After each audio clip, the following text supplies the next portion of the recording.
Hello you, welcome to Geekism, and welcome back to Geekism Studios, Studios style Backlot Park here in Planet Coaster. So we're sort of taking references from Universal Studios, both Hollywood and Orlando. We're taking references from Hollywood Studios as well, Disney's version, all over the place really. This week I spent a lot of time looking at backlot tours.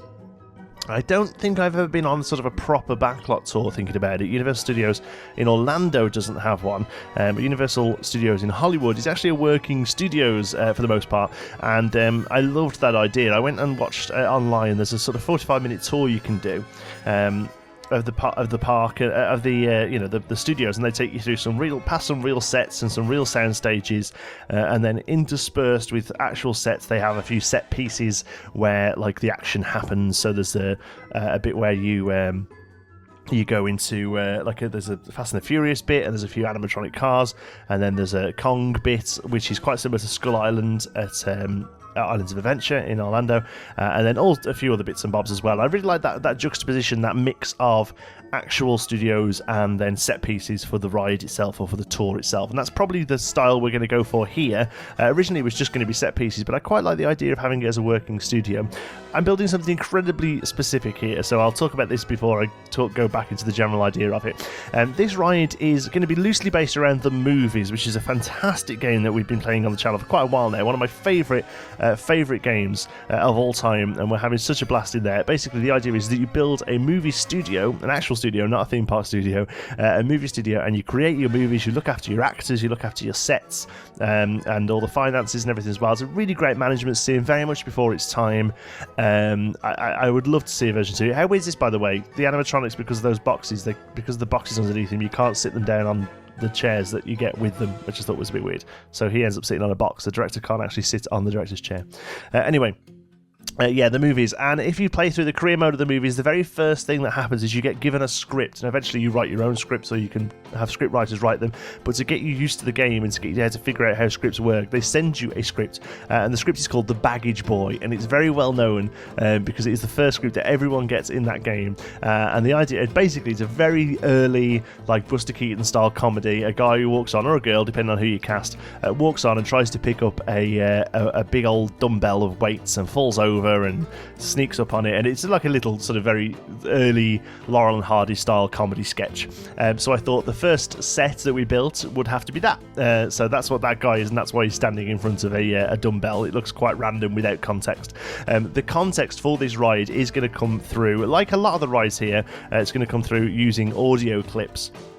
The idea with these studio tours is you can actually see Planet Coaster do it perfectly as well. There is a guy who drives the truck, and then there is another guy or girl who sits there and gives you the tour and actually says, "Oh, now we're coming up. If you look on your left, you'll see this and that." And one thing I really loved about the Universal one that I watched was that every and again she will cut to a guest host, so to speak, which will be a bit of a pre-recorded bit, usually there for a bit of PR or something. So it'll be like the lady's going along and she's like, "Oh, and Lee is the set for so-and-so, but don't take my word for it," and it cuts to a clip of Jimmy Fallon going, "Hey guys, welcome to the Universal Tour. I'm Jimmy Fallon, and I'm currently on every night at 10 p.m. or whatever, and here's the set." Okay, so that's the kind of thing they do.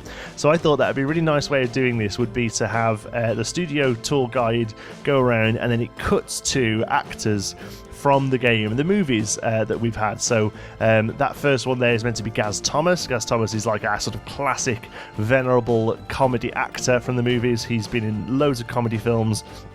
He's kind of like our Buster Keaton / Leslie Nielsen type. He's been going forever. Started off in the silent films and kept going into the talkies and all this. Recently retired in our current playthrough, so I was thinking that works out relatively well timeline wise. He's retired and now he's moved over to do some voice recording for this kind of shite. So that's kind of the idea there. So we'll sort that out. How we do that, I don't know. Maybe if it's just me doing weird voices, it might well be. I have actually had a couple of people offer sort of to help with this, and one of the people who've offered to help is actually a voice actor, so I'm going to see maybe if he's considering playing the role of Gaz Thomas a little. That might be a good idea.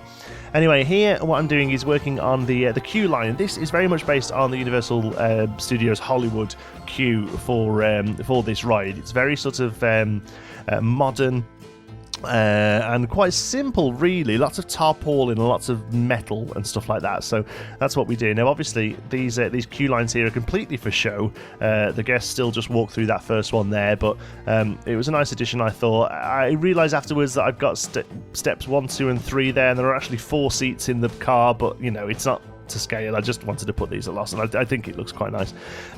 So we have those, and then it's kind of wrapping up the queue with this area as well. We've had to put that pavement down there because although you can put the ride track underground, which we have done, and we'll cover that track ride up and cover it in terrain paints and stuff, so it looks like it's just onto asphalt, because the ride comes on this really shiny black track. It's very similar to the Huntsman and a few other track rides in the game, and it looks very unrealistic to leave that track sticking out.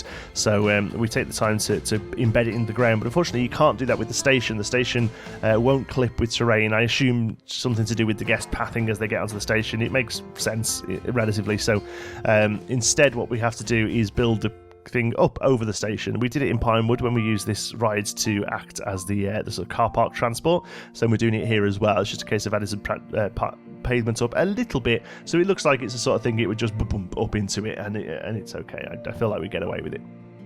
Here we end up with a little bit of sticking out brick, so we have to be a little bit clever with what we do with it, so we'll throw down a few props. This is the sort of stuff that these aren't actual real things. Here is the idea. These aren't actual real sort of studio boxes. They would be bolted down. They're there purely for show. And we actually add a few more of those as we go on as well.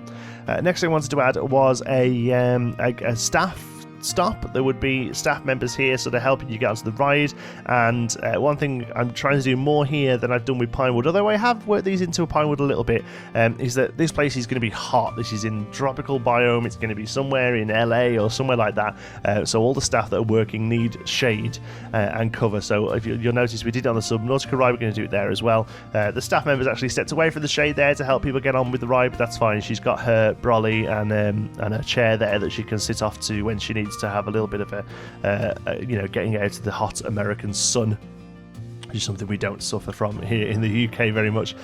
Okay, so next up then we're working on the actual roof of this, and again we're using art shapes. The idea is that it's tarpaulin or maybe metal sheeting, but I wanted it to look very modern, very sort of almost not thrown together, but I don't know, this kind of like using this lighting rig and stuff like that. It kind of reminds me of TV sets or shopping centres, that kind of style architecture, you know, sort of mostly function over form. But it still looks relatively sort of trendy and things like that. That's what I wanted to go for here, and I wanted it to be a little bit of a sort of juxtaposition to the Art Deco nature of the cinema that we come past, and then the sort of classic New York architecture of the main street that you come past as well. So I wanted this to be very much more of a serviceable station. They've kind of found a way to link the park up with the actual studio, and they've had to stick in a station, and this is kind of what they've come up with. So that's kind of the idea there. Not necessarily that they're struggling with budget or anything like that, more just that they just needed to stick some shading in here so that people didn't get blistered while they were waiting.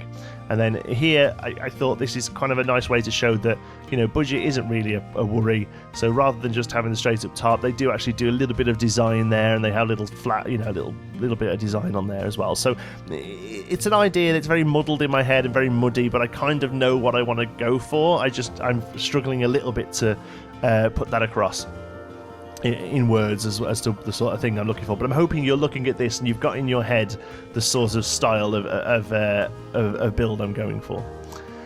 Right, adding some flags here. These are, again, very much based on the Universal one. They have these banner flags sort of showing off new movies. I think the video I watched, they were advertising Kong or King Kong or something. One of the newer Kong movies, not the Jack Black one, I don't think. I think there's been one since then. I don't know.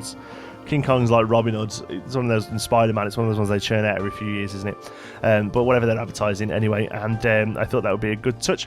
Somebody, I've completely forgotten their name, but I'm going to go and grab it up because they deserve to be. They deserve to have a shout out. Somebody's done me some fantastic billboards. I didn't ask. They came through in my email, and they were just really, really awesome. So I decided to use them. Let's have a look. There we go. Connor Concept, he's known as, and he's a graphic designer and he sent an email saying, let me see if I can find the original email. Should have had this ready, shouldn't I? I completely forgot I was mentioning this until I saw it. Found you recently on YouTube and found that you do amazing work in Planet Coaster. And speaking of, I wanted to ask if you need any artwork for your parks, such as Pinewood Hills or your new Geekism Studios. I won't go into too much details because he tells me a little bit about himself. But basically, he's a art studies major and a graphic designer, and he wanted to help out and do some cool stuff, and that's awesome to me. So he sent me some mock-ups basically, and I thought, I said they're great, I'm going to throw them straight into the park. So we may well have more from Connor in the future, I don't know. Everyone else, to be honest with you, this has all happened this week. I've had a voice actor offer their services to help out with some voice acting on a ride. I've had a graphic designer send some pictures through, because I love if you are happy to do it, I love the idea of having stuff from you guys in here. I've also seen something on the Geekism Discord that Haplo's been working on, which is like a news set that I think would work great in this movie lot, so I think I'm going to throw that in if he's okay with it as well.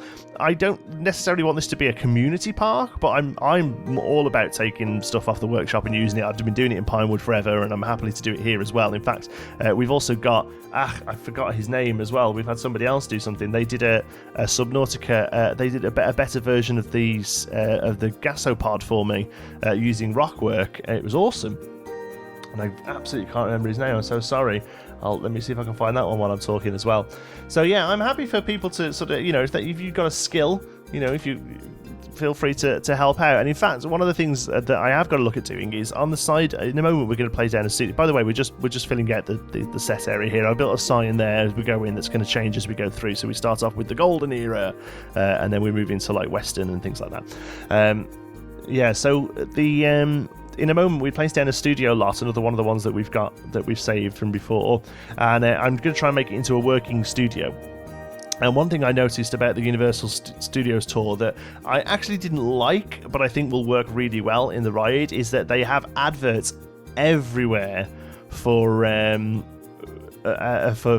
current shows and stuff that they're working on. Okay, so every sort of billboard, everywhere you look, there's billboards all over the place saying every Thursday The Mentalist or something, whatever, on NBC and all that sort of stuff.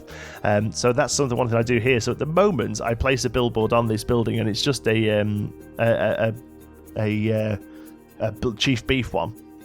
But unfortunately, I do a lot of billboard work for myself in Pinewood already, and I've done stuff for Geekism Studios. But I think the amount of billboards we're going to need to make this ride look realistic is a bit crazy. So if you are a graphic designer, or if you are handy with Photoshop and you are interested in having a billboard shown in the park, feel free to add one in. Now, I understand that I'm technically asking for people to work for free here, so please only do it if it's something you would like to do as a sort of fan of geekism, and that please don't. I really am not a fan of people asking for free work, and I'm not asking. If these don't come in, I'll do them myself. It's fine. I just thought it'd be a nice way to showcase some fantastic creative stuff that's out there from you guys. You really are awesome. And again, I mentioned it recently this week. I really, but regarding comments and videos, I really want this Geekism to be a collaborative thing. Geekism is a frame of mind. It's for all of us to be part of this idea that we spend far too long in video games making them look nice. This isn't the John T. Sparrow show, and you can go way back to videos from years ago where I say that. I've always wanted this to be something bigger than me, So yeah, feel free to, if you are interested in doing some billboards, fake shows, anything you like really. You can use other members of the community to reference them and stuff, and we might not be able to use them all, but send them through over on Twitter or Discord or whatever, and we'll look at putting the best ones in. So here you go. That's where we put it. So like I say, at the moment it sits. I'd go through a few options, see if anything looks half decent, and in the end I'll just throw a Chief Beef one on there. Alex H, thank you, made an awesome gasopod. I'll show that off in the next episode. It's going to be going back to the Subnautica Ride and doing a lot of work over there. The other big change I made with the Subnautica Ride, I think there's a little bit of footage on the end of this video about it, to be honest with you, and that is that we give up the idea of trying to keep it within a soundstage, because quite frankly I think we're limiting ourselves in how little we do. So a few people on the Discord have been chatting to me about the Forbidden Journey ride at Harry Potter, and also just dark rides in general, and have shown me some aerial shots of just how massive these things are, and they really are huge, and it was something I really wanted to be careful with, because obviously scale getting away from you is a big issue in this game. So I was always very hesitant, but I've gone back and had a look, and they're right, these things are huge. They fit a really large here we go, here's these awesome videos here, these awesome pictures here. Unfortunately the flags mirror them, so I had to go back out of in Photoshop and twist them around ourselves, and I think the colours are a little squished as well, just because Planco does that with billboard colours, unfortunately. But they were so good that I decided to place them on the outside here. This wall may change. I've just put that on for the ride itself. It may well shift, I don't know. So anyway, yeah, the Subnautica ride, I give up on trying to fit it inside this soundstage that we've got here, and decided instead to have the sound stages on this part of the park to be more like a traditional facade. And trying to keep rides inside them, I think, is a little bit too limiting. So what I'm doing here is creating this first scene as a building, so I can move it around, and then getting rid of everything else, stripping it right down, and then building a big old grey box about it. I don't finish the box, I keep the roof off, and obviously it's very much a work in progress because the ride itself might change. The other thing you may notice if you've got super eagle eyes is that the light speed bit there has changed and has now got a lot less billboards. That is thanks again to a member of the community, King RCT3, who you will probably know from being the guy who did the squinching video. So this is something loads of people mentioned to me in episodes about this ride already. I was very aware of it already though. Squinching, the idea is to give a fake perspective on screens so that it gives an idea of depth as you're going past them. And he does a fantastic tutorial on how to achieve this in Planet Coaster.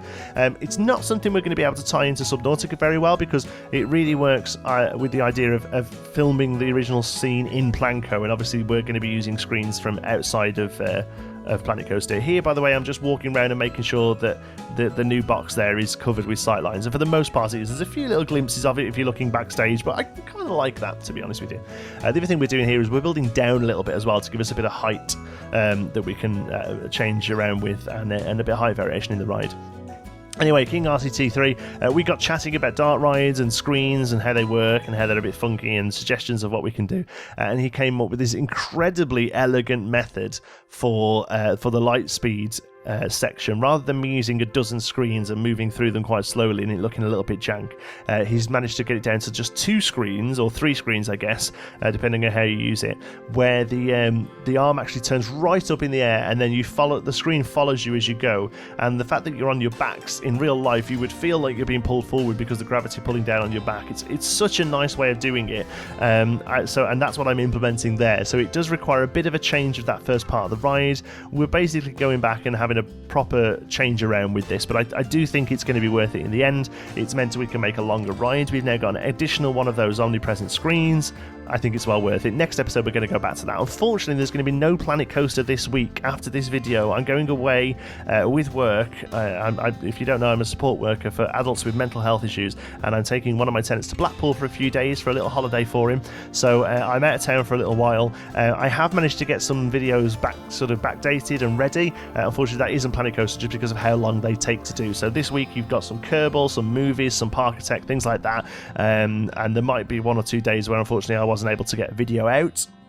But still, we'll be back properly next week to carry on with both studios and Pinewood Hills. So thank you so much for watching. There you go, it gives you a bit of an overview of the entrance area for the ride there. Looking forward to doing some more scenes from the movies on that ride, and you can see that new just to see that new one there before the end credits come in. Thank you so much for watching. I really hope you've enjoyed it. If you have, give us a like. It really does help out the channel, and if you're not already, don't forget to subscribe. Any thoughts, queries or suggestions, you can pop those down in the comments. Let's start a conversation. If you'd like to join in with the Geekism community, you can do so on our Geekism Discord server, and you'll find the link for that in the description. Thank you very much for watching. I'll see you in the next one.